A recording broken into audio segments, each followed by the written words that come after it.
gave us such a great room. You know, you married a very bright guy. I got 150, 160 IQ. You're figuring it in euros. In dollars, it's much less. 44 movies. That's how many movies Woody Allen has. Is that made. right? 44? Holy Is that just fudge. directed, or is that like including the few he acted in as well? Oh, I don't know. What the hell's wrong with you asking questions? Sorry, you know Iris? Corey don't do that Golly. much research. Come on, man. You got to derail the guy. He already pulled that number out of his ass to begin with. I don't know. I know he just made it up. 174. Cyrus in his head is going, let's see how much you really know. I'm going to say that that's how many movies he's directed. So you did just make it up. Sure. You know, Woody Allen's 44 years old. Did you know that? No. Well, hey, he's old as fuck, so yeah, that makes a lot of sense. Yeah, either way it goes, he's lived a long time. He's lived enough to make 88 movies if he wanted to. The reason I bring that number up is because Woody Allen, and I almost don't want to bring it up because I don't want to do a comparison to his last movie that we love, which is Midnight in Paris. Yeah, that movie's so good. It's hard if you compare anything to it. Well, you know, I don't want to do a comparison. The only point I would probably want to make with Midnight in Paris is that Woody Allen does something all the time with me where he'll make a movie that I love, and then he'll come back and make a movie that sometimes I range from thinking it's mediocre to I just dislike it. Or it's forgettable. You know, that's the thing. Yeah, well, it's almost like he makes a masterpiece and then he likes to play around. It's like when he made Match Point, you're like, wow, that was amazing. Mm-hmm. And he was like, well, while I'm here, I'll go ahead and shoot Scoop, too. Well, all right. It's like sometimes, you're right, though. I mean, it's like he workshops in actual follow-up films. Yeah. And I don't have a Woody Allen film I don't enjoy to some extent, but there are some that are really a complete mess, and there are some that are just masterpieces. Midnight in Paris was an absolute masterpiece. This is a complete mess. Oh, it is, man. And what's frustrating about this is that there are so many elements that make it look like Woody Allen is working within his element. I mean, he's gone back to Europe with this. This, as the title suggests, it takes place in Rome. I think the biggest problem with this is what you just said, Leon. You know, a man's he is my man. We talk sometimes, but I like the way I get. Like I'm just getting street with him. You know, my man. No, man. me and the Wood man. Yeah, hey, Woody, baby, and Woody. Wood. Yeah, what's up, Woods? Wood. W. Big Woo. Wah. What's up, W.A.? Wah. Yeah, no. Man, with this movie, I see so many ideas that he's experimenting with, that he's working with, that he's trying to. You can tell he's got maybe 3 or 4 ideas that are coming out at one time. Maybe he's too eager to tell him that or maybe he's just thinking, shit, I'm not going to probably live to next week. I better, I better put all these ideas in one movie, my old ass. Yeah. But there's a lot of great ideas that are going on here and some of them work where in idea form, where he goes back to the Woody Allen that likes to work in fantasy, just like we saw in Midnight in Paris. You have a story of a man who follows his younger self around, retracing the mistakes he made. You have some commentary made about fame, where you have a man who just one day walks outside of his home, and all of a sudden, people just want to know about him. All these reporters are thronging on him. Yeah, paparazzi following him everywhere. He's on talk shows, and women are sleeping with him left and right. For no reason. Yeah, just for no reason. And then you have some that are just completely farcical, where we get lame plots, such as the guy who gets confused with somebody else because his wife is gone, and a prostitute actually steps into the room, and he has to pretend like this is his wife because he has an important business meeting coming up. And even that idea could probably work to some extent with Woody Allen doing it, but because he's trying to fit them all in one film, they're competing each other against so much that none of these ideas have a chance to flesh themselves out. The thing is, it's like when you're talking about what Woody Allen does, it seems, especially like once he left America to go to Europe, it's like he goes to a different city and really falls in love with it. Mm-hmm. And, wants to celebrate that city. It's like right now he's at the part where he's in Italy. He's fallen in love with Rome, probably watching a bunch of Italian farces and television, and just thought like, wow, these are so much fun. I want to make one of these. Yeah. Some people take pictures. He makes a fucking movie. Yeah, exactly. He spent the majority of his career writing a love letter to New York City. Yeah. I mean, really, the majority of his career is a love letter to New York City. And then all of a sudden, you're right, he just suddenly went, you know what? I should probably check out some other cities. And sometimes, I'm Woody Allen. sometimes those moments where he's like clearly going, look, I'm trying to capture the spirit of this city in a film really work. Midnight in Paris really grabbed that. Yeah. This, in a way, does, if you really love that sort of farcical pop political comedy of Italy in the 60s that was popular. I don't care for those films very much at all, actually. And I guess Allen does, because what he ultimately made is just one of those. Take it as you will. It's goofy. It's all over the place. It's not really sure what it wants to be. It's got like parts that are just silly sexy mixed with silly political, mixed with just plain silly and unbelievable. And nothing ever really gels, with the exception, at least for me, of Woody Allen himself. When he's in the movie, it's a collection of stories that they really have. At the end of it all, there's no real point of it all. Just have to have these characters interact with each other in Rome or wherever they're at. And with me, I'm like, there was only out of this movie, there's only about two storylines that two worked. of the four. Yeah, two of the four that really worked, to where I'm like, you know what? I wish you would have left this alone and just focused on these two stories, because those are two stories you could have made two really good movies out of.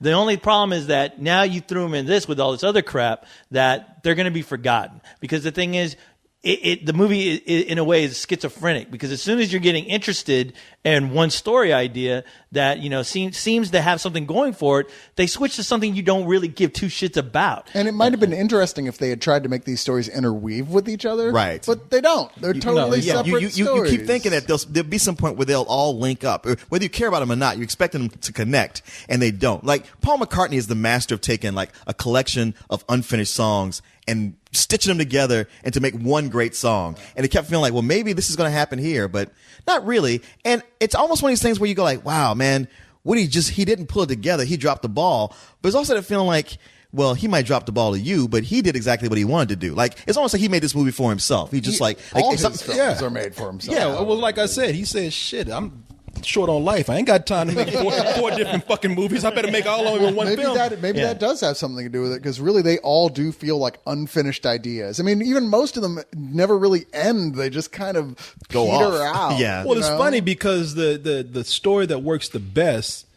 is what the movie seems to say that Rome is about, and that is Alec Baldwin plays. Well, we all know how old Alec Baldwin. I was gonna say he plays a middle-aged guy, but y'all know y'all got eyes. Y'all know who Alec Baldwin is. His old ass. He's more like the age without the middle. Yeah, exactly.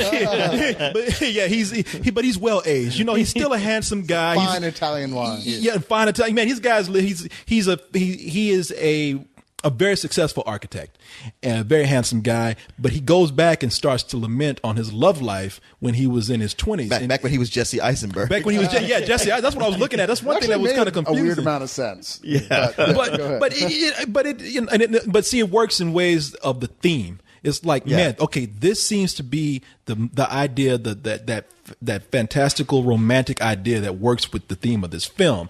But the things that don't work is, one, Jesse Eisenberg is just put in there because Woody Allen always has to put somebody in his movies that's him. I mean, except this time he's actually in the movie. Well, that was the other thing. I mean, I'll get to that one in a little bit, but that's still an idea. It's the most interesting story to me, but it doesn't have room to breathe. Now, one of the stories I didn't mention is, because there's four, I mentioned three. The fourth one is Woody Allen himself is in this one, and it's great to see Woody Allen back in there. It really is. I mean, Woody Allen's that guy who he was sitting in the room and complain. He would keep complaining because every time he complained, you'd be laughing at him. Yeah. And he'd be like, it's not funny. Really, it's hot in here. Yeah. Like, nah, that's crazy, man. It's like he's finally, because you're right. That was the one great thing about this movie that I can give it. If I'm going to give it any kind of credit, it's just the fact that I get to see Woody Allen be Woody Allen. Be like, he looked at that character. He's like, how come everybody's using my character, my voice, and nobody's giving me any credit? Why don't I just do it myself? You're right. After years of Owen Wilson and Larry David and the Family Guy, everybody else playing him, in his own movies, he's like, hey, you know what? I can still be me. Well, he can still. I'm glad he's old as shit. It's like he had a stroke and one eye is drooping. He's like your still dad doing telling the same bad jokes, but but you're still laughing. Right. Well, yeah, and not just that, but that whole bit, like you said, you liked the one with Alec Baldwin and dealing with the younger version of Yeah. himself, Jesse Eisenberg, who's caught in a love triangle between Greta Gerwig and Ellen Page. Ellen Page. Page. We should all be so lucky. And how long is she coming for? Oh, I don't know. Between the breakup and then her acting career isn't going that well. Jesus Christ, can't you see the situation is fraught with peril? Look, give me a break. Her friend is coming. What do I care? I'm not looking for anything. I'm perfectly happy with Sally. And actually, judging from Sally's description, Monica's kind of like a neurotic, unpredictable type. Beautiful, funny, smart, sexual, and also neurotic. It's like filling an inside straight. Monica. Even her name is hot. The story with Woody Allen, and I thought was by far the standout, as Woody Allen is playing, the dad with Alison Pill is his daughter. yeah, and who plays his wife? It's Judy Davis. Judy Davis, Yeah. who's been in quite a few of his Yeah. films, and they're coming to Rome to meet, to go. Basically, meet the boy who their daughter's going to marry, who is Michelangelo. Yeah. And his parents are like his dad is a mortician. a He's a mortician, yeah. But when Woody Allen is like an old music producer, like of classical music, and when he hears his dad Except singing in he's the never shower, really been successful at it. When he hears his dad singing in the shower, he's like, "Oh my god, this guy's like one of the best opera singers I've heard in years." And this guy who has no designs on actually singing opera can't actually sing outside of the shower. So there's that whole really funny, absurd story where he decides to redefine this guy as a sort of opera singer who only sings in the shower. Yeah, he does Pagliacci in the shower. Well, It really works. the thing that undercut that for me is like I remember that from an episode of the Flintstones from really? 1962. Where I was telling Leon, I was like, God damn, they stole my idea. That was my idea to have for a movie. But the thing is, watching Woody Allen interact with his family, because I mean, that's the other thing I loved about the story was the family. Yes, exactly. The family's telling him, leave this guy alone. He's my father. He's not meant to sing about anything. It was that asshole son who kept saying, Yeah, it was the asshole son. He's like, look, you're gonna hurt him. All right, you're gonna bring him into this world, and you're gonna hurt my dad. Stay the fuck away from him. And Woody Allen's like, what's everyone's problem? and you just want, and just seeing that dynamic between the family versus Woody Allen was great. That really could have been a movie all in itself. It really And could have that's been. another problem, though, with this movie as a whole is that a lot of the ideas in there that are just getting started never really play out. Right, because then we got to cut to those Yeah. other stories that just aren't that interesting. Can I tell you just? I wish I could count how many times things just went back to with you. Like, well, it's cool, but I saw it on the Flintstones. I mean, that has happened so many times. How many life lessons have Fred Flintstone taught you, man? Or, to be fair, Sanford and Son. Hell yeah. Wow, between Sanford and Son and Fred Flintstone, man, it's like having two dads in your life. Well, that's funny because two of the people I always say my dad reminded me of were Fred Flintstone and Fred Sanford. No, because they were your fucking dad. That's why. I'll never look at my Flintstone vitamins the same way. Wait, that brings up Neon's something dad. interesting because maybe I don't really have a dad. Maybe you don't have a dad. Yeah, you're spending all day looking at the fucking TV thinking you were raised by fucking Fred Flintstone. Bam, bam. So would Barney be your uncle? Yeah, but I guess my biggest problem with the whole thing with that the story that Woody Allen was in is, again, these are ideas that we're all saying is just don't see them all the way through. Even though I have to think back and think like, man, as far as the farces go in this movie, that's the one that was complete, because the one with Roberto Benigni, who he plays the guy that all of a sudden has this unknown fame.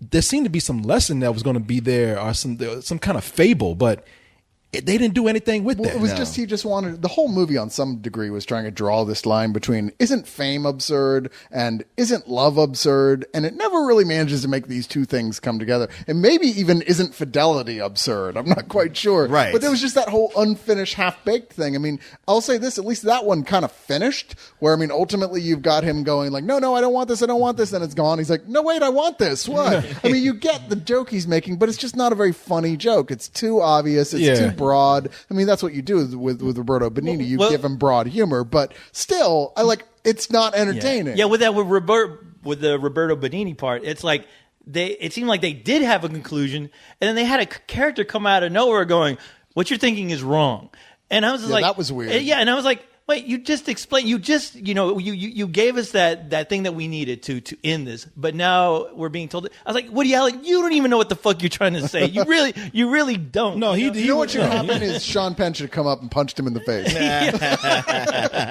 You know what? I really can't look at you now without having red hair and a bone through your hair right now.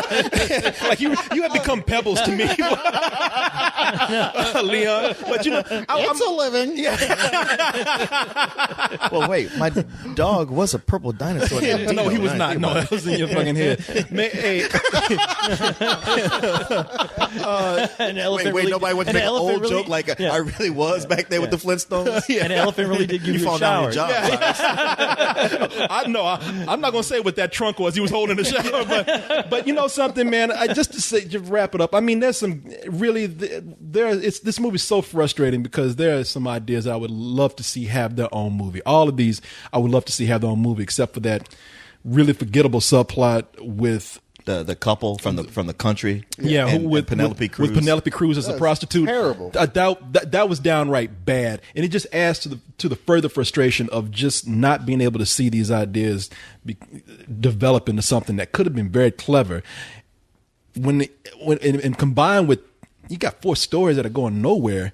It's a boring movie too. I mean, for me, it was. There were just lapses where, wow, you're starting to really repeat these themes now because you don't know what to do with them. And I really felt like this needed to be wrapped up. I don't even know if it was 2 hours long. It was. No, it was 2 hours long. Yeah, and it's an hour.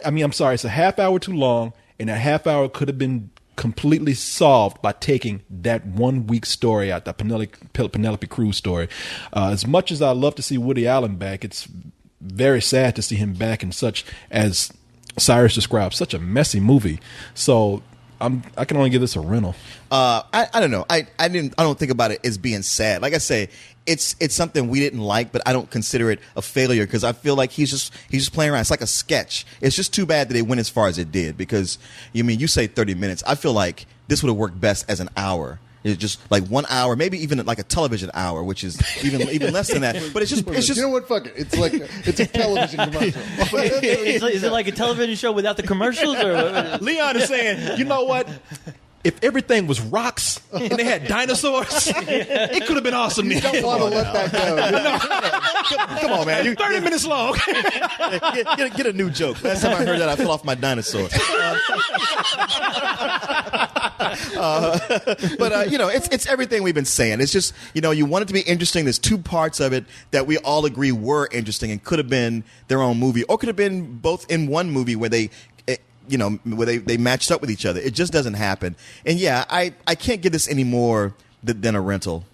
It's like, I know that Corey doesn't subscribe to the auteur theory, as he's made clear. But if you do believe in such things, Woody Allen is pretty much the poster child for that thing. Sure. I mean, taking a guy's films and looking at them in relation to his own life and in context of his entire career. And Allen has done a film a year since he started being a filmmaker almost. I mean, it's just another example that he just doesn't stop. He's like, I don't really have an idea, so I'm just going to go until I get one. Right. And this is one of those like, wow, I just totally topped out on that last thing I was working on, and now I'm starting again, and we'll see what ends up happening out of this. And I expect that. I would have been shocked if this had been really good. I would have too. I mean, he only had one period, I think, ever where he was kept putting them out over and over again, which was that whole Hannah and her sisters crimes and misdemeanors period where everyone was surprised. Damn, it's just one after another hit. But, I can't hate this film. There's a lot of stuff to like in here. There's a lot of moments I laughed out loud. There's a lot of stuff that's innovative. It just, none of it really gels together. It's a sketchboard. It's a workshop for other ideas. And if this had been from someone else, that might have made it like just, barely worth seeing. But it is Woody Allen, and there is enough good stuff in here that I can give it a high rental. I was thinking about it because this movie it's the Gear and Sphere. It's what you do where people go like, wow, man, that's kind of sucks. And you go like, I know, but now that I've done this, I got ideas for something great. Leon, is Corey still here? The thing is, Sphere sucks. What are you talking about? Right there. I know. Shit. And the thing is, man, no one's going to understand that. I like people like Gear. What the hell is he? Just like nobody's got gonna diehard fans. He's losing his mind. Just like nobody's going to understand that Fred Flintstone is your father. I don't think that. You're asking a lot of us right now. Yeah. Yeah. Oh, and by the way, I take umbrage at your accusation that I do not. I thought you adhere- said you didn't. No, you I- openly said He that. said under. He said under a bridge. No, I do. It's under a bridge. Yeah, I take Are you molesting the auteur theory? Cyrus. I must say, after this hand job under a bridge, I must take umbrage with. No, I didn't say I did not subscribe to the auteur theory. I think people are they're redefining it these days, where they're exaggerating it. They're not. Sorry, getting it I right. misquoted you, sir. Please, come on. Well, what about you, co-host? You criticizing my art, Leon. I'm sorry. I mean, But you're right, Kieran's good. No, I'm enjoying this. This is far more enjoyable Fuck y'all. than the Woody Allen movie. How come Woody Allen didn't make all these things going on here into one big movie? Yeah, but yeah, no. I mean, after the huge high that we all got out of Midnight in Paris, Midnight in Paris was one of those movies where I'm like, yes, my old ass friend Woody Allen, he's back in his purest form, and I hope the motherfucker dies fucking soon you death, because this should be the last of his movies. So at least he went out on a fucking milestone of a film. And so, of course, that didn't happen. So when you see something like this, how can you not want to just stay, you just have that same high that you had watching Midnight. So when you watch this, you do realize oh man, fuck, Yeah. So I mean, but the thing is, the one thing I will say, because you guys have pretty much said everything that I'm thinking. So I'm not even going to try to repeat any of that. So yes, the movie's a mess. Okay, we all get it. But there's still aspects of it that when I watch it, I know I'm watching a Woody Allen film, and there are certain points of it that I really love, even though there's a lot of shit that just is completely forgettable. But the thing is, I felt myself being kind of sad as soon as I saw the credits, because I was like, that's it. I don't want to leave this world. I still want to kind of stay in it because I'm still curious about what's going to happen with all these characters. But when you think about it, the movie does run too fucking long, and it's because when those bad storylines that are in there are really bad, they pretty much stop the movie to a halt. They drain you too. Yeah, they really do. So I mean, as much as I love seeing Woody Allen, when seeing Woody Allen, I'm like, you know what? He's not that old, thank God, because I'm expecting that motherfucker just to be the crypt keeper now. Right. But I was actually happy. I'm like, well, he's kind of losing sight in that one eye, but I'm not going to put him down just yet. But I mean, it's a rental for me. That's really all it is. But I'm looking forward. I hope Woody Allen makes another movie quick, right? And it kind of makes up for this one. Well, he will. He always does. Yeah. Yeah. So, and I'm still looking forward to it. This last movie didn't put me off of his stuff that I'm sure he has in the pipeline, which you could tell he has a lot of fucking stories in his head. So, And yeah, also, I'm looking forward to it. Also, most importantly, insert one last Flintstones joke here at Leon's expense. So there's that. What, you got one more? I don't have one. I'm just giving space for Corey to edit it in later. I have that I have been sitting here on my computer researching rocks that begin with AL, so I can have one last Woody Alamite or alloy or something. But I got nothing. My research it comes up empty. Well, no, they would be Willie Allen Stone is what they would call him. That's too easy. But they would do that all the time. Okay, then James Bond rock. Then we'll go with that. Then, boy, I bet you can't wait for the next movie by Woody Allen Stone, Leon. That was lame, man. Don't question the man's father. Michelangelo? Hi. This is my father. Nice to meet you. Without the unions, the worker would be ground into dust. The kids are communists, the father's a mortician, the mother run a leper colony. Un evento televisivo che noi siamo in grado di documentarvi in diretta dal primo all'ultimo gesto. Lavorare tutto il tempo sdraiati sulla schiena, non lo posso immaginare. Io sì. I don't want to do it here. You're gonna screw your best friend's boyfriend. Does it really matter what the venue is? You will never understand women. That's been proven. Isn't it nice to be someplace of pleasure? No,